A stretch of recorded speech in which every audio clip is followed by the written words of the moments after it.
Today's lesson is on putting technique.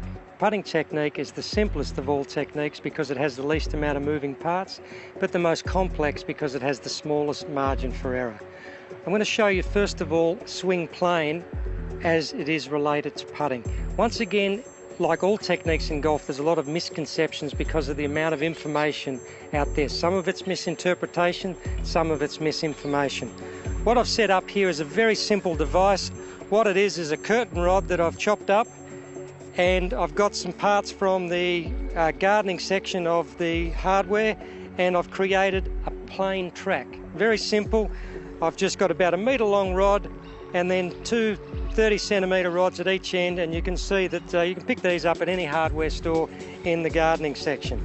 Now what this is my plain rod. So as I swing the putter back, I want it to go straight back and straight through along the rod.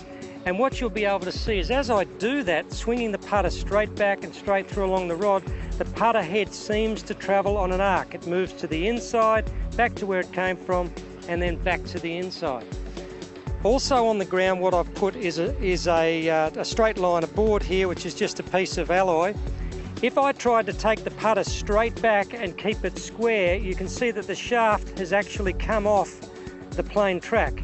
Coming back, it would make contact, and then straight through, it would come back off as I force the putter straight through. Now that seems simpler. Keep the face square, take the putter head straight back and straight through, but to do that biomechanically, it means that I have to manipulate my forearms and my wrists, and that under pressure is more likely to let you down than letting the club swing naturally on plane.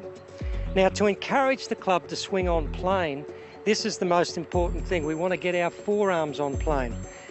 Best way to do that is to stand with the putter out in front of you with your elbows bent, just relax by your side, and you can see that my left forearm is an extension of the shaft. I don't want my hands down here where I create this angle, and I don't want it up here where I create this angle. Now I want my right forearm to match, my right forearm as an extension of the shaft.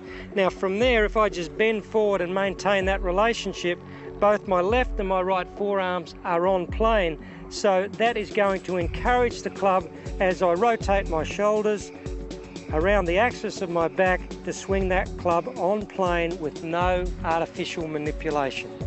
Once you've got this feeling, and the best way to get this feeling is just to practice it on a regular and a daily basis. This is easy to set up at home. What I then want you to do is, once you've got that feeling, start putting a ball down.